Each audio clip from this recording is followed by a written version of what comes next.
And on this episode of Giant TV, I have two incredible people, Brent Robertson and Jeff Bauer. Jeff Bauer is a master Vistage chair working with dynamic CEOs and C-suite executives. Brent Robertson is working with leaders across the country. He's the founder of his own business. And I had a really great discussion with them, a lot of takeaways, and I was fascinated by what both of these gentlemen are doing. You're gonna love this. Let's go check it out.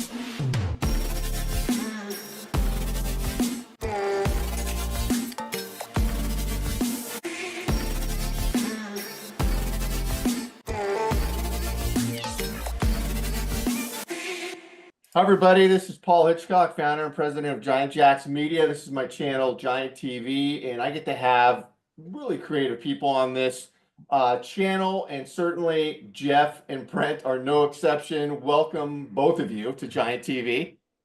Thank you, Paul. Yeah, thanks for having us.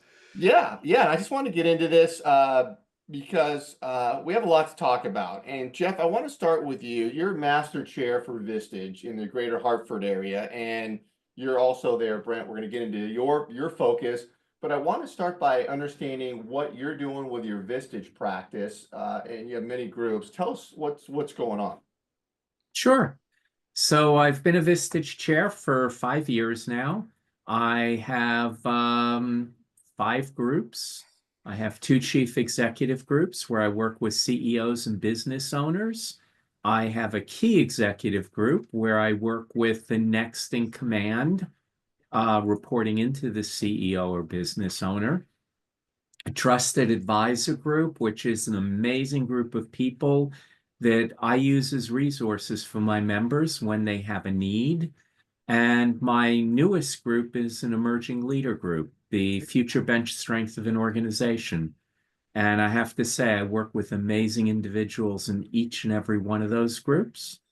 Brent happens to be a member of my trusted advisor group, and I am super pleased to be here today with him.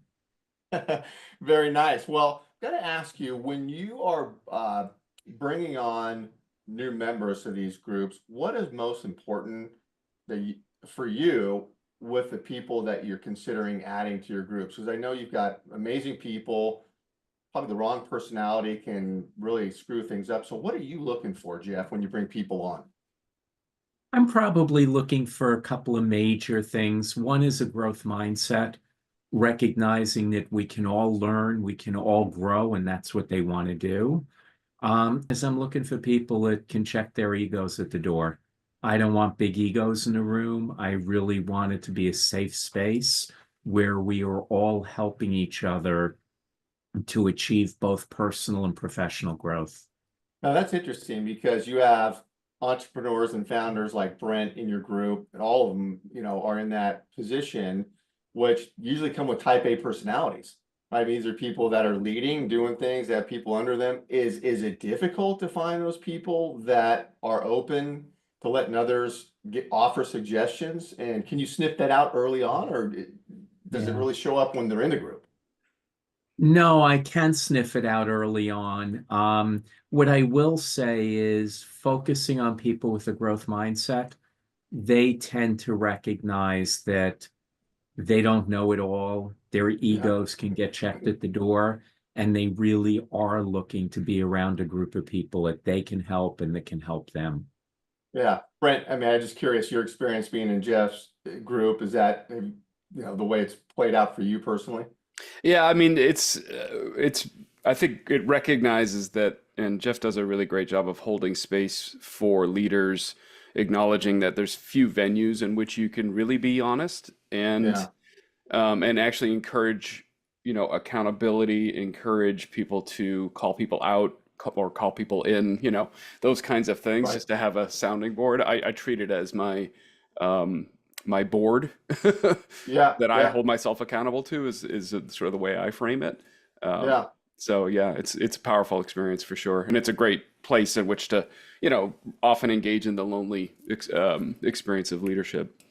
Yeah, I get that. And then are you meeting monthly, one-to-ones? Like what actually happens in the groups? So in my chief executive, in all the groups, we meet once a month as a group. Yeah. In the chief executive groups and the key executive group, it's a full day a month. Mhm. In the trusted advisor group, it's half day a month. In the chief executive group, I do one-to-ones on a monthly basis. So we're digging down deeper on a one-to-one basis. In both the key executive group and the trusted advisor group, the members of the group are meeting in triads between meetings Oh, okay. where they get their member run triads and they get to dig deeper on the issues that each of them are up against. Are the leaders, and Brent, you may even want to add in here too, connecting with each other outside of the groups, networking, helping each other? Is there relationships that are built there? Very strong relationships. I always love when we have a group meeting and the group is reporting, oh, I had lunch with so and so Oh, last yeah. week. Oh, Yeah. I had an issue and so, thank you so much for making the time to talk with me about it. The members are definitely engaging with each other between meetings. Yeah, Yeah. for sure. Yeah, and in fact, because of my role not only as a member but as a speaker for Vistage, I get to meet with other groups. So I've actually been in front of Jeff's other groups and have created some great friendships amongst those members. It's funny, Chris and I were just chatting this morning about, some tips and advice for him on as he becomes a speaker. So, yeah, it's been great, sort of that, cross-pollination, if you will. Yeah, that's awesome. I'm going to throw in there, since Brent said that, not only has Brent been in front of all my groups, I have him scheduled this year to come back and speak to all of my groups. And Brent has been in front of, I think, about 100 groups since he started as a Vistage speaker. And absolutely every single chair I talk to is amazed at what an amazing story Brent has to tell and what a phenomenal job he does in telling it. Yeah, I can second that. I've heard that, Brent, talking a lot of chairs, the feedback's been amazing. And we're gonna get into you in a minute. Jeff, I just want to ask you one last thing is on your groups, I know you have non-competing industries and the CEs in particular. Who are you bringing on now? What are the openings and who are you looking for? I am still open to virtually most industries. Okay. The industries that I have very well represented and I don't have any open seats for are wealth management and managed service providers. Okay. Other than that, I have available seats across groups for other industries. Okay. And I gotta say that I've come to know Jeff for a while here now. Incredible photographer, and that backdrop, Jeff, is your own. So I've gotta now remind me where that is again? That was taken in Jamaica. In Jamaica. Okay. Yeah. I Awesome. sat there watching the palm trees as I sipped on a nice beverage and enjoying the water. Oh man, I'm depressed right now, standing here in my office. That's great. Brent, you and I have got to know each other a bit over time, and you've got a lot going on. And I want to get updated on the launch of the podcast, but you're the founder of Generative, involved in listening communication. But let's dive in. What are you doing? What are you focused on? Right now, we're actually in the building of the company. It's only been launched since June of last year. So this Okay. last 6 months has been an amazing building time. Of Generative, you're talking Be about. generative, yeah, yeah. So Yeah. Fathom, the precursor, 20-year business, and then the rest of my professional career now I'm committing to be generative. And what we're really mindful of and focused on is sort of what's coming as it relates to the future of leadership. And there's some significant sort of seismic changes demographically, financially, economically, even culturally, that are really opening up a space in which we're going to be experiencing a lack of leadership. The largest business transition in human history is occurring over the next 10 years. $1.4 trillion in business ownership transfer, the largest transfer of wealth ever recorded. And the generations that are coming up that are going to be taking over frankly, are not prepared to take over leadership of these organizations. Are you talking And about but the transition from boomer to yeah, to Gen what? X and X, Gen okay. X, for my generation and below, Gen X being a very small population where the boomer generation was enormous.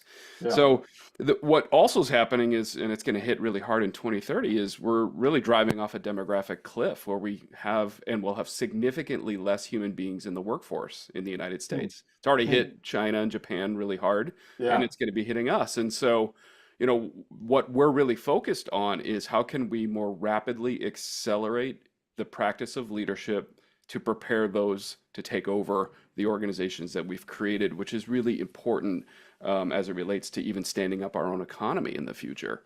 And so what we've been really focused on in these past 6 months is preparing the team to be able to deliver the kind of leadership programming that we're known for at larger scale. And so that's really what we've been focused on. And as we move into 2025, we are positioned really well, including with Vistage and other large organizations, to be able to bring this programming through others into those organizations, which is really exciting. So Brent, let me ask you that. So then, does this mean you're going into businesses and leadership that's run currently by boomers, that generation, that you see that business either through a family transfer or an exit going to management team or some buyer that is a Gen X? Is that Yeah, so the right way? it's yeah, what's important to recognize, so one of the channels that we're focused on is that channel, exiting business owners. Okay. And amongst the top three criteria for a good sale is how prepared a leadership team is to take over. And Right. right now, the statistics would say that they're not. And so that's going Right. to be a significant disadvantage to a current owner to try to sell a business that hasn't done the work in developing the next generation of leaders to take it over. And that's one of the targets we're focused on. Other targets that we're focused on are professional listeners like Jeff, who are in the business of leading other leaders that are facilitators, holding space. And we also have a dedicated focus on the youth population as well, bringing the programming into those in transitional times, like coming out of high school into college, into the workforce, bringing this advanced programming in because, so many of, we're dealing with the sort of epidemic of lack of engagement Yeah. amongst the younger generations. And how do Yeah. we equip those coming through those age groups to be prepared for leadership and really taking over and inheriting the world we've created?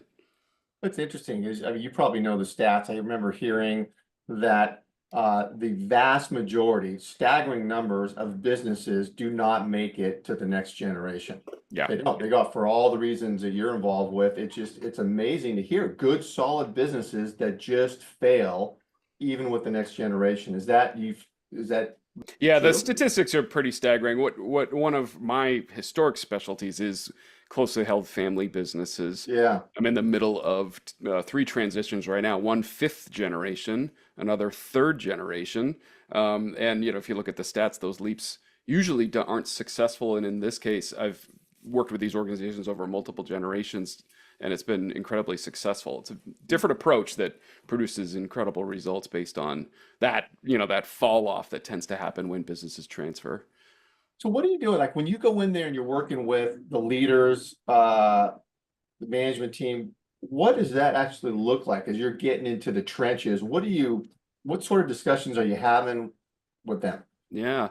Well, one of the things that we spend some time on, certainly at the beginning, is really understanding and bringing language to the definition of what does it mean to lead in this place, and where is this organization going, and what is going to be called for by its leaders. And we disconnect because often in organizations under current ownership, often founders, is that the leadership is defined by that person's identity and persona, Oh yeah. or sort of a cult of personality kind of leadership. Hmm. Now, once that person leaves, they're no longer there, and that sort of persona is no longer. Well, then we're left to be like, well, what does it mean to lead this place? And all we're left with is, well, let's mimic what was there before.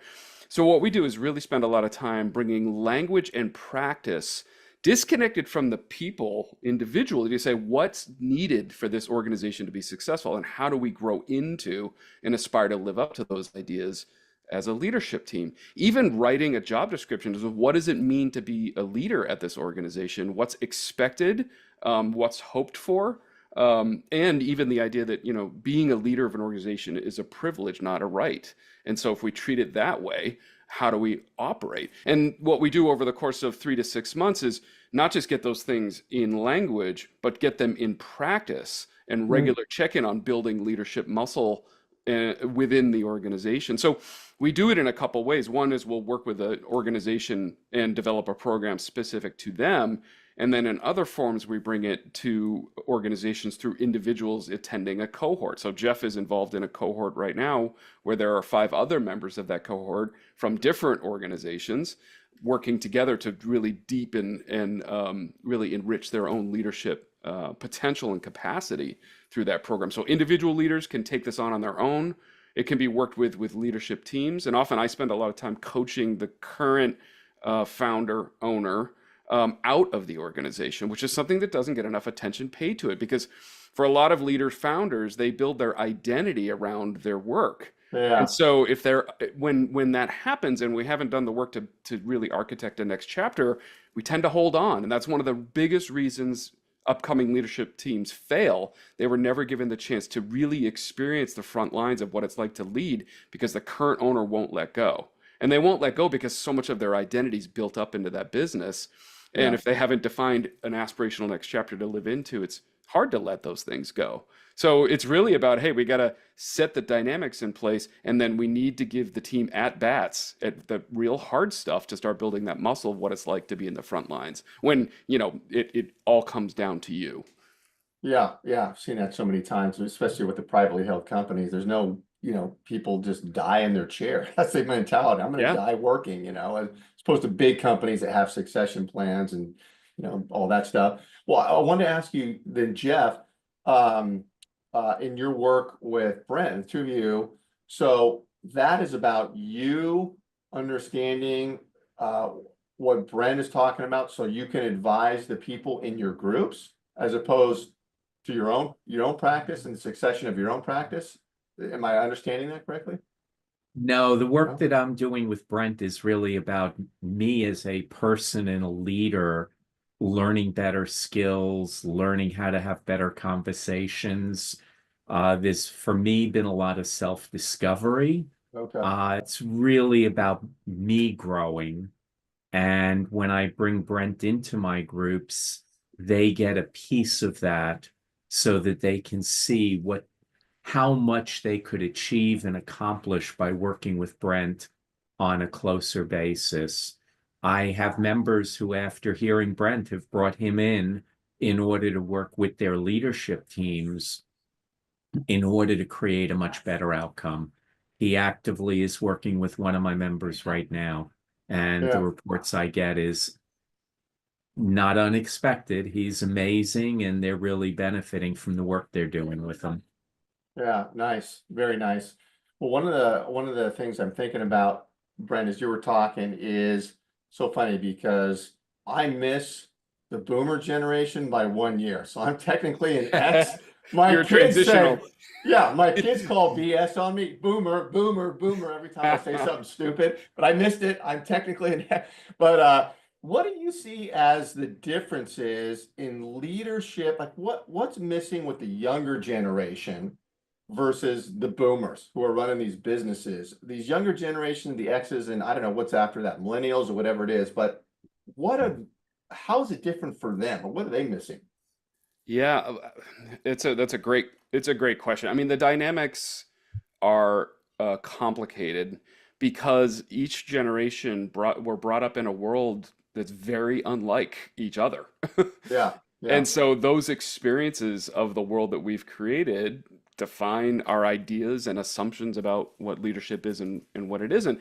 But I think fundamentally what's deeper is we're entering into a new age, even as a species, as we sort of move into, I would say the renaissance of humanity is really being called for. We've got all these new technologies coming, we've got all these deeper things. We had the experience of the pandemic. I think it was an eye opener to really open up the possibility of thinking differently about, well, what does it mean to work? How does this fit into my Oh life? yeah, And yeah. what actually are the components of a meaningful life experience? And I think this renaissance is creating a next generation of much more human-centered organizations that are a component of a deeply meaningful life experience.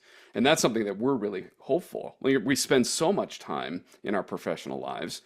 How can we create an environment in which more of us is served as a human being? And of course, that's going to be a competitive differentiator for organizations. The more humanity they serve, right? The more humanity that they get access to amongst their people, their clients, however. So I think it's a reminder, I think a really humbling reminder for anyone that's listening to this is remember that everyone's experience and ideas about the world are as real as yours are, whether you like it or not. And so it's not a Yeah, matter of trying to yeah. conform. This is where I see a lot of boomers get into trouble. Is they try to have younger generations conform to their way of doing things. I'm like, their way of doing things, that is something that's a vestige of a time that's gone past. That's coming from a world that existed before. We're moving into a world that's never existed before. It's calling for something more. And I think that's the invitation, is to open up the conversation across generations, which is remarkable that we have 5 in the workforce right now, to Oh really yeah, think yeah. about, right, what's being called for in the world we've created, and what's being called for in the desires we have for the world that's yet to be created, that leaders have huge influence on. Yeah. You said something that struck me, and I'm going to paraphrase here and probably get it a little bit wrong, but you made mention of leadership, where it's moving to is more of a human element in leadership. And I was thinking of my own experience with the kids. It's different because when I was coming out of college, you just get a job, right? You go to the workforce, you got to pay rent, you got to get an apartment. My brothers and my dad, okay, let's get going, boom. Not really thinking about, what do I really want to do? What motivates me? Where's my passion? I wasn't thinking about that shit at all. I just needed to go get That's work. right. It's different for my kids today. They're Yep. college kids, and my daughter out of college. They're all thinking about, what is my passion? Where can I help people? Where can I make a change and be different? That human element you talk about, I see it going on in my own life. It's pretty amazing. Yeah, for sure. Yeah, it's funny. It's like kind of, yeah, I grew up in the get a job, and now it's get a job or make a job. And we Right, have, right. you could build your own little micro economy very easily. So many people that actually are part of and work with me have that. That's their lifestyle, is they've created their own thing. And what a remarkable economy to be able to work in that environment. I mean, as a business owner, it's highly beneficial to me to have access to extraordinary talent that isn't on my payroll and that would Yeah. have never existed before. The freelance world was a much smaller thing as a Gen Xer. Today, it's like, it's huge. Like, I can't even imagine working any other way. No, when my son just got back from camping, New Year's, I live in Marin County, and he with these guys he met out of Stanford. One's still in college, they're out of Stanford. And we're talking about, none of them had a traditional job out of college. They're all, like you just said, like, I don't even know what they're doing, but they're successful and they're like starting things and doing things. It's just a different mindset today. Yeah. Very cool. Yeah, well, and I could talk about this forever. This is great. I want to tell people, wherever you're watching this, because we stream this everywhere, YouTube, LinkedIn, that Brent and Jeff's information is going to be around it. Highly advise you to get connected with them. Both of you have great content going out there, guiding, teaching, helping people. And I know, Jeff, you've got, a complimentary session. You'll get on a Zoom with folks and learn about them. Brent, same with you. 100%. Yeah, Yeah. yeah. So that's great. So we'll have that information around here. But yeah, this is great. I love it. I really appreciate both of you being here. Hey, Paul, I just wanted to share something, even amongst us three, Yeah, one of the most beautiful aspects of what we're talking about here as it relates to leadership and how do we take more responsibility for the world is these little micro communities like we have here. Jeff has been instrumental in endorsing and sponsoring me being successful in so many ways. And Paul, I met you through Jeff, right? And right. same, like here's, what called the three of us to have this conversation. It's these little moments that make the difference. where Agreed. people, because we all rise together, and if we can have these kinds of conversations out in the open, so that others can see while those conversations are happening, we're thinking about things differently, and just sharing and lifting each other up. I mean, that's what it's all about. So I really appreciate you calling us together today. Oh, thanks for saying that. Well said. I concur. Yeah. And Jeff, amazing connector. Yeah, for sure. Well, thank you. It's when I meet amazing people like both of you, it's my joy to be connecting you and have us all working together. Yeah. No, thank you. Thanks. All right. We'll see you very soon, both of you. Sounds Excellent. great. Thank you so much, Paul. Thank you so much, Brent.